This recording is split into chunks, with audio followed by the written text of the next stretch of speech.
As I step into the hyperbolic time chamber, a rush of overwhelming sensations hits me. The gravity is so intense that I can barely stand, and the air shifts erratically between suffocating thickness and an alarming thinness that leaves me gasping. The temperature swings from freezing cold to unbearable heat, each extreme more shocking than the last. I feel a pang of fear deep in my gut, but I push it down, forcing myself to adopt the brave front.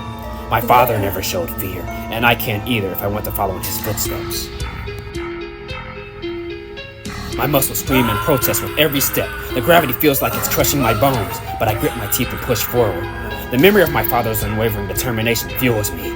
He was an extreme superhuman, and I will be too. I struggle through basic exercises, every movement, a monumental effort. The cowardice gnaws at the edge of my resolve, but I keep it at bay, focusing on one step at a time. The cold bites into my skin, turning my fingers numb. The heat is no better, searing my lungs with every breath. My body is a mass of bruises and sore muscles. I falter, nearly breaking under the pressure, but I refuse to give up. I think of my father's stories, his tales of pushing past his limits, and I find a spark of strength. It's small, but it's enough to keep me moving. I fall into a rhythm, a grueling, punishing rhythm, but a rhythm nonetheless. The air still plays its cruel games, but I've learned to anticipate the changes. The gravity no longer feels like it's crushing me outright, just pressing me into the ground. The temperature swings are still brutal, but my body is starting to adapt. I train through the pain, pushing myself harder every day. The cowardice is still there, but it's quieter now, overshadowed by a growing resolve. It's been 3 months now. The training is relentless. Every muscle in my body is honed to endure the harsh conditions of the chamber. The cowardly part of me that wanted to quit in the beginning is a distant memory. I can feel myself growing stronger, more resolute. My movements are quicker, more precise.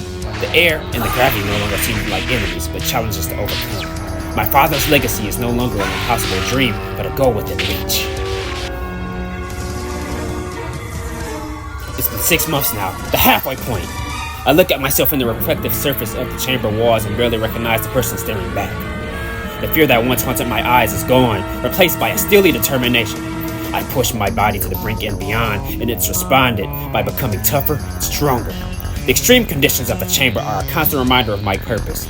I train not for myself, but to honor my father's legacy. I push harder, lifting heavier weights, running faster, striking with greater force. The chamber is my crucible, and I am its steel. The grueling routine has become second nature. The intense gravity and shifting air are mere background noise to my training. I am faster, stronger, and more disciplined than I ever thought possible. The temperature extremes are still challenging, but they no longer deter me. I have learned to harness the pain and use it to fuel my determination. The cowardice that once plagued me has transformed into a warrior's resolve. I am no longer afraid of failing. I am driven by the desire to succeed.